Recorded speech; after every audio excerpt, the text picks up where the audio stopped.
Hey everybody! Alright, well yesterday we talked a little bit about faces, edges, and corners. And I thought because I wasn't teaching live yesterday that we would do a quick review of those things. So let's just take a look at some of these solid shapes that we're really getting to know well. So this first one here I recognize as a cube, right? Yeah. And we want to count its faces, its edges, and its corners. So the first thing I'm going to focus on are faces. I suggest that you use a different color when you're counting these things because it helps you keep track.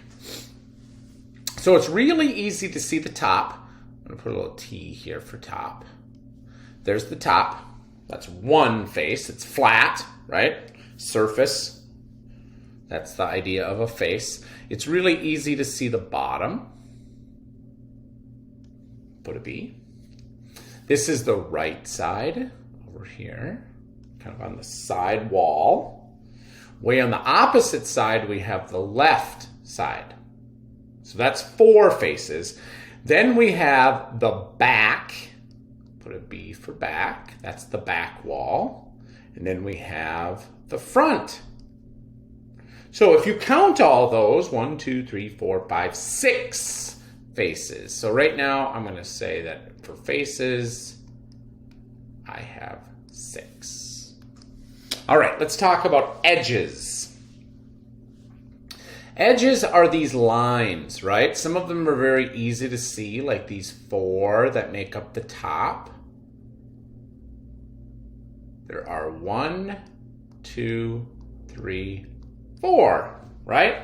That make up the top. And then there are 4 more on the bottom. 1, 2, 3, 4. There they are. 1, 2, 3, 4 on the bottom. So that brings us up to 8.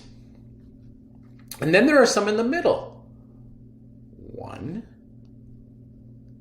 2, 3, and there's that one that's hard to see back here.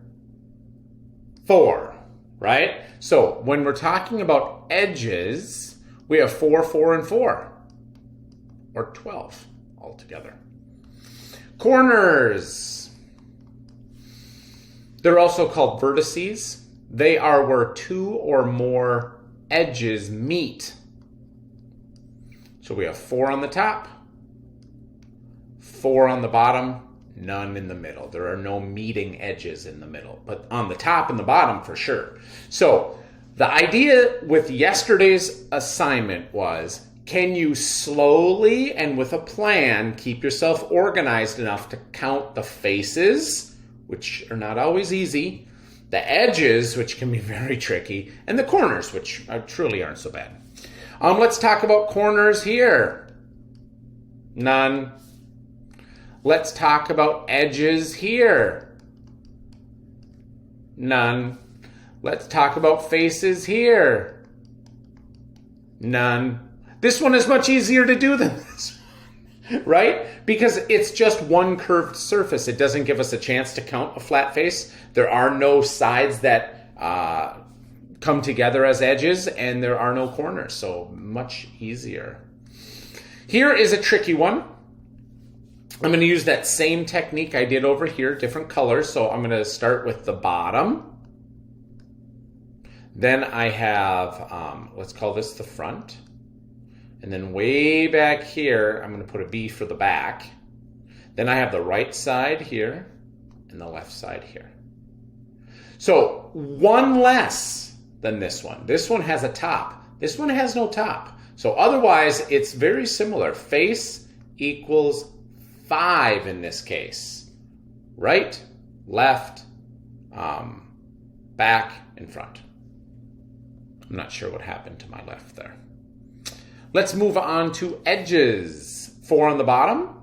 1, 2, 3, 4. Here they are. 1, 2, 3, 4. So edges on the bottom, we're at 4. But then there are some in the middle as well here. So we have 1, 2, 3, and then one that's hard to see in the back, 4. So a total of 8 edges. And then if I counted corners, there'd be 1 on the top, there'd be 4 on the bottom. So I would say the trick with this is if you're moving quickly, you might miss that tricky one in the back. And then I'm going to teach you a trick with the rectangular prism. So remember, a rectangular prism and a cube are very similar. The only difference is this one has been squashed down a little bit, right? So to believe it or not, all the information I found in the cube is going to be found exactly the same on the rectangular prism. So it's going to be 6 faces, 12 edges, and 8 corners. So those two, you don't even have to do both of them. You can focus your attention on one, being very careful, and then just realize the second one is almost exactly the same shape. It was a tricky lesson yesterday, but I hope you're coming to understand that you can count these attributes of these solid shapes and compare and discuss them. Okay? Thanks, everybody.